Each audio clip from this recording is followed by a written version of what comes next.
2011 February 22nd இதே நம்ம மீனவர்கள் தாக்கப்பட்டதை கண்டிச்சு ஒரு பொதுக்கூட்டம் ஒண்ணு நடத்தணும் இல்லையா? இந்த விஜய் களத்துக்கு வர்றது ஒண்ணு புதுசு இல்ல கண்ணா. எப்போ எப்போ எப்போ வந்தாச்சு.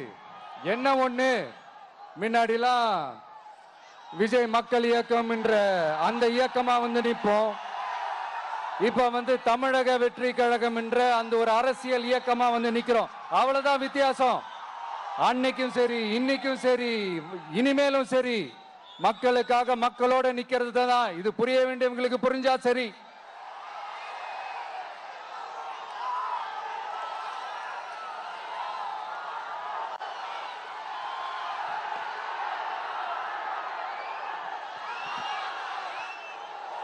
மீனவர்களுக்காக குரல் கொடுக்கிற இதே சமயத்துல நம்ம தொப்புள் கொடி உறவுகளான ஈழத் தமிழர்கள், அவங்க இலங்கையில் இருந்தாலும் உலகத்துல எந்த மூலையில இருந்தாலும் தாய்ப்பாசம் காட்டின தலைவனை இழந்து தவிக்கிற அவங்களுக்காகவும் குரல் கொடுக்கிறது, அவங்களுக்காகவும் நிக்கிறது நம்மளோட கடமை இல்லையா? மீனவர்களோட உயிர் எந்த அளவுக்கு முக்கியமோ அந்த அளவுக்கு ஈழத் தமிழர்களோட அவங்களுடைய கனவுகளும் அவங்களுடைய வாழ்க்கையும் நமக்கு ரொம்ப ரொம்ப முக்கியம்.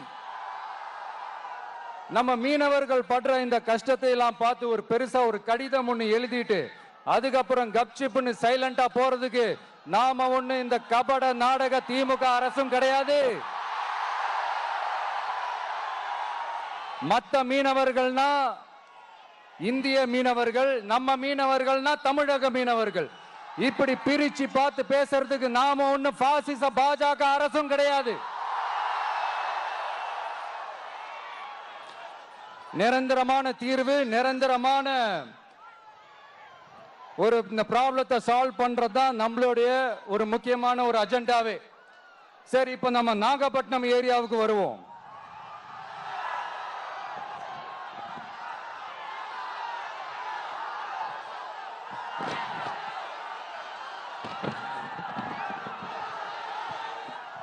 இங்க இருக்கிற மண் வளத்தை பாதிக்கிற இறால் பண்ணைகளை முறைப்படுத்தணும். அப்பதான் மீனவர்களோட வாழ்வாதாரமும் விவசாயிகளோட வாழ்க்கையும் பாதிக்காம இருக்கும். கடலோர கிராமங்கள்ல மீன் அரிப்புல இருந்து பாதுகாக்கிற அலையாத்தி காடுகளை அழிக்கிறத பத்தி தடுத்து நிறுத்தி அதுக்கு ஒரு வழி பண்ண வேண்டிய அரசாங்கத்துக்கு இதை விட ஒரு முக்கியமான ஒரு வேலை ஒண்ணு இருக்கு. அது என்ன தெரியுமா? சொந்த குடும்பத்தோட வளர்ச்சியும் சொந்த குடும்பத்தோட சுயநலமும் தான் அந்த முக்கியமான வேலை. இங்க இருக்கிற மக்களுக்கு குடிக்க தண்ணி இல்லாம தவிக்கிறாங்க. அதுக்கு தீர்வா காவிரி தண்ணியை கொண்டு வரலாம், மக்களோட தாகத்தை தீர்க்க. கொண்டு வந்தாங்களா? இவ்வளவு பாரம்பரிய கடல் சார்ந்த ஊர்ல ஒரு கவர்மெண்ட் மெரைன் காலேஜ் ஒண்ணு கொண்டு வரலாம். கொண்டு வந்தாங்களா? மீன் சம்பந்தமான எந்த தொழிற்சாலையும் அமைச்சாங்களா? அட்லீஸ்ட் நிறைய பேருக்கு வேலை வாய்ப்பு கிடைக்கிற மாதிரி தொழில் வளர்த்தியாவது பெருக்கலாம், அதையாவது செஞ்சாங்களா? ஆனா ஒவ்வொரு டைமும் வெளிநாட்டுக்கு டூர் போயிட்டு வர்றப்பெல்லாம் அத்தனை கோடி முதலீடு, இத்தனை கோடி முதலீடுன்னு சிஎம் அவர்கள் சிரிச்சுக்கிட்டே சொல்லுவாரு. சிஎம் சார், மனசை தொட்டு சொல்லுங்க, வெளிநாட்டு முதலீடா இல்ல வெளிநாட்டுல முதலீடா?